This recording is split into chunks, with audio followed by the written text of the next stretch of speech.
মামা আমাদের একটা কাজ আছে, একজন আমার লাগে যে কোনো একজন মামা আমাদের কাইলা আছে যাইতাম না মামা। তুই বেটা গার্লফ্রেন্ডের লোকে দেয় করতে যাবি, যাইতাম না। আজ তো তোর থাক, আমি আইতাছি। হইলো তো আইলো, আসিও না থাক তাহলে। হইলো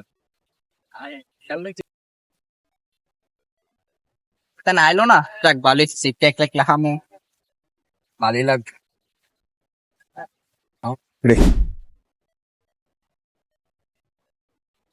আসলে হলো মামা তুমি সেটা আমরা বুঝছি তুই আল্লাহ যাই বেটা তো দূরে এর লেগে আমরা আয় করছি বুঝছস মায়া আছে না বন্ধুর লেগে no, no, no, no.